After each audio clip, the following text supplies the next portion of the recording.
বন্ধুরা, এক বাইরে প্রচুর গরম, ঠিক আছে, টেম্পারেচার প্রায় 35-এর কাছাকাছি সম্ভবত বাইরে, সেই জন্য আপাতত বাইরে যাচ্ছি না।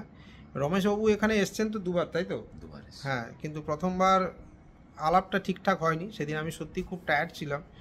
সম্ভবত 31শে ডিসেম্বর ছিল, আমি কোথাও একটা নাইট ড্রাইভ করে এসেছিলাম। আমার শরীরটা সেদিন খুব খারাপ ছিল, গায়ে জ্বর, অফিসে বসতে পারছিলাম না সেদিন, ওই জন্য ওনার সঙ্গে কথাটা ঠিকঠাক হয়নি। আজকে এসেছিলেন একটা অনলাইন কাজের পারপাসে, ফোন করেই এসেছিলেন, দেখা হয়ে যাবে। আপনার পুরো নাম আর ঠিকানাটা যদি বলেন। আমার নাম Ramesh Pradhan, village and post Mankur, PS Bagnan, dist Howrah, 7,11,303। এটা হচ্ছে আমার ঠিকানা। অনলাইন বিজনেসে কতদিন? অনলাইনে বিজনেসে 6 বছর। 5-6 বছর? 5-6 বছর। মানে হাতে করি কি এই দিয়েই নাকি অন্য কোনো কাজের মাধ্যমে? না, প্রথমে আমি শুরু করেছিলাম 2009 সালে স্টুডিও, শুধু ছবি তোলা। আচ্ছা। তারপরে থেকে থেকে জেরক্স বা অন্যান্য আইটেম। এখন বর্তমানে সাইবার ক্যাফটাই বিজনেসটাই মানে এখান থেকেই চলছে। আচ্ছা স্যার, 3-4টে প্রশ্ন আপনাকে আমি করি। সেটা হচ্ছে যে বয়স অনেকটা আপনার হয়েছে, আপনি ম্যাচিওর পারসন। এখন আপনার কি মনে হচ্ছে যে এই পিএস বিজনেস বা এই ক্যাফে বিজনেস এগুলো চেঞ্জ হয়ে যাবে বা বন্ধ হয়ে যাবে? না, দৈনন্দিন জীবনে মানুষের চাহিদা এবং সময় দুটোই খুব গুরুত্বপূর্ণ ব্যাপার। তো সেই হিসাবে মানুষের ব্যাংক পর্যন্ত যাওয়ার সময় বা লাইনে দাঁড়িয়ে থেকে পরিষেবা নেওয়া, এই দুটোই সম্ভব নয়। তো সেই জন্যে এই এপিএস ব্যবসা এবং এই সাইবার ক্যাফ বা এই রিলেটিভ যা কিছু ব্যাংক সিএসপি রয়েছে, আরো অনেক কিছুই আগামী দিনে আরো গ্রোথ করবে এবং এটাই চলবে। আর অ্যাকচুয়ালি আপনাদেরকে বলি যে পৃথিবীর দিন শুরুর থেকে টাকা মানে মুদ্রা ব্যবস্থা তখনও ছিল, আর পৃথিবীর শেষ দিন পর্যন্ত মুদ্রা ব্যবস্থা থাকবে। না ভুল বললাম? না, ঠিক। আর আপনাদেরকে বলি, ভিডিওটা শুরু হচ্ছে যেখানে বসে আমি অ্যাকচুয়ালি ভিডিও বানাই, উল্টো দিকে এই সব জিনিসপত্র ছড়িয়ে ছিটিয়ে পড়ে রয়েছে। এইখান থেকেই আপনারা হয়তো ভিডিওটা দেখেন। এই পেছনের এই ব্যাকগ্রাউন্ডটা হয়তো এমনি ব্যাকগ্রাউন্ডটা দেখে বোঝা যায় না, কিন্তু এই ব্যাকগ্রাউন্ডটাই আপনারা অগোছালো ব্যাকগ্রাউন্ড, যেখান থেকে আপনারা ভিডিওটা শ্যুট হয় অ্যাকচুয়ালি। আর এই জন্য বাইরে খুব গরম। মোটামুটি 7-8 বছর আপনার সাইবার ক্যাফে লাইফ যখন শুরুতে করছিলেন, তখন আপনার মার্কেটে কতগুলো দোকান ছিল? আমি তখন একা ছিলাম। আচ্ছা, ছুটিয়ে বিজনেস করতেন? হ্যাঁ, তখন খুব সুন্দর বিজনেস, সময় পেতাম না। আচ্ছা, এখন কি পরিস্থিতি? এখন সেই মার্কেটে এখন 10-12টা দোকান হয়েছে। আচ্ছা। এবং তার সঙ্গে কম্পিটিশন বেড়েছে। আচ্ছা। কাস্টমার তো ডিভাইডেড হবেই। কিছু কাস্টমার যেমন কাস্টমারও তো বাড়ছে, কাস্টমার বাড়ছে এবং দোকান যেহেতু বেড়েছে, পরিষেবা আর অন্যান্যরা তো দিচ্ছে। আচ্ছা, তাতে কি আপনার কি ইনকাম কমেছে না আগের মতোই আছে? না, আগের মতো নেই, এখন একটু কমেছে। আচ্ছা, এখন একটু কমেছে। আচ্ছা, এই প্রচুর ছেলে সাইবার ক্যাফে করে। আমি সব জেলায় ঘোরার, যেহেতু আমি ঘুরি নিজে, সেই এক্সপিরিয়েন্সে বলছি। কিছু ছেলে না জেনে করে, আবেগে।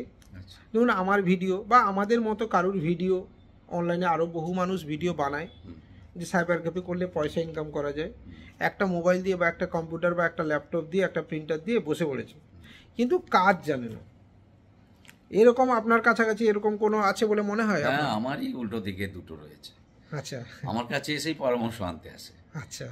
আমি তাদেরকে একটা কথাই বলি যে যেহেতু একই মার্কেটে, সেহেতু এই ক্ষেত্রে তোমাকে নলেজ নিয়ে এসে তোমাকে পরিষেবা দিতে হবে। আমার কাছ থেকে কোনো নলেজ পাবে না। কম্পিটিশনে তুমি একই মার্কেটে, যেহেতু অন্য মার্কেট হলে অবশ্যই আমি তোমাদেরকে সার্ভিস দিতাম বা আমি নলেজ দিতাম। একই মার্কেটে সেই জন্য আমার কাছে আসে, এইটা পাচ্ছি না, এই জায়গাটা ঠেকে গেছে বা এই জায়গাটা আমার করতে অসুবিধা হচ্ছে, এগুলো একটু বলে দিলে ভালো, ফোনও করে সেক্ষেত্রে।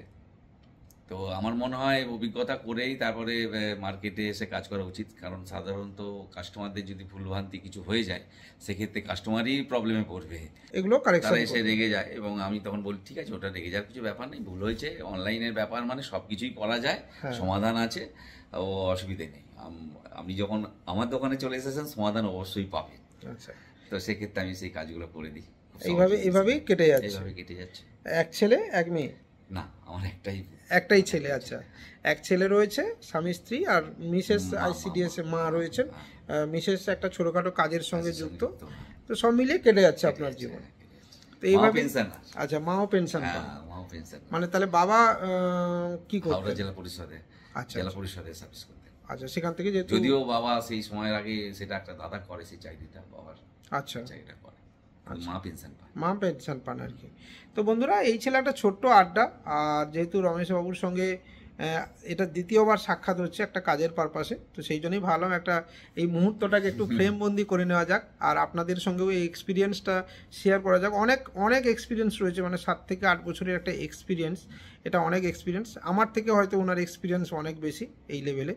তো আশা করছি ভালো লাগবে। আর রমেশ বাবুকে স্পেশালি ধন্যবাদ দেবো, আজকে ঈদের দিন এই ভিডিওটা শ্যুট হচ্ছে, আজকের দিনে আসার জন্য। আর আমাদের যারা এই লাইনে যারা ভাইয়েরা কাজ করেন, সব ধর্মের সমস্ত মানুষকেই বলছি ঈদ মুবারক। আপনারা ভালো থাকুন, শান্তিতে থাকুন, সাবধানে থাকুন। আর রাস্তায় বাইক বা 4 হুইলার যেটাই আপনি ড্রাইভ করেন না কেন, দয়া করে ড্রিঙ্ক করে ড্রাইভ করবেন না। আমার নিজের চোখে দেখা মারাত্মক মারাত্মক অ্যাক্সিডেন্ট হয় আজকের ডেটে। তো এটা থেকে একটুখানি সাবধান থাকুন। সেই জন্য আমি ছোট্ট একটা কথা যোগ করে দিই। আমার বাক্সি এবং বাগনান রুটে এই অ্যাক্সিডেন্টের জন্যেই নতুন নতুন বিভিন্ন মোড়ে সরকারিভাবে মানে বাম্পার করে দেওয়া হয়েছে। ওটা শুনলাম যে ঈদের পরে আবার খুলে নেওয়া হবে। তো ঘটনা হচ্ছে আজকে যখন এলাম প্রচুর বাম্পার, তো আমি জিজ্ঞেস করলাম গাড়ির ড্রাইভারকে, তো উনি বললেন যে এটা আজকের জন্য স্পেশাল করা হয়েছে, তো ওটা আবার খুলে নেওয়া হবে। প্লাস্টিকের যে বাম্পার, মানে এটা আমি নিজের চোখেও দেখেছি। প্রচুর অনেকেই বলে, দেখুন আপনি হয়তো ভাবছেন যে আমার কিছু হবে না, বা আমার হয়ে গেলে আমারই হবে, তো তাদেরকে বলি যে বাড়িতে আপনার মা, ভাই, বোন, দাদা, স্ত্রী, আমারই পাড়াতে ইয়াং ছেলে সরস্বতী পুজো থেকে আজ পর্যন্ত 4টে স্পট ডেট হয়েছে। 4টে ইয়াং জেনারেশন, মানে 20 থেকে 22 বয়স। মানে সরস্বতী পুজো বেশি দিন দিনেও হয়েছে, তারপর থেকে আজ পর্যন্ত আমারই পাড়ার ছেলে 4টে। মানে বিষয়টা একটা ভাবার বিষয় রয়েছে, আছে ওই রুটি। তাহলে বিষয়টা বুঝতে পারছেন। আশা করব আপনিও সাবধানে বাইক চালাবেন। আর যদি আপনি বিজনেস করছেন তাহলে বিজনেসে মন দেবেন, ভেবে রাখবেন বাড়িতে আপনার জন্য কেউ কিন্তু অপেক্ষা করছে, আপনারই পথ চেয়ে সে বসে থাকবে। ভিডিওতে রমেশ বাবুর সাথে আমি কৃষ্ণেন্দু ধারা, পূর্ব মেদিনীপুর হেড়িয়া থেকে আজকের এই ছোট্ট ভিডিও এখানেই শেষ করছি। যদি সময় পাই নিশ্চয়ই আবারও অন্য কোনো দিন অন্য কারোর সাথে আড্ডাতে আবার দেখা হবে।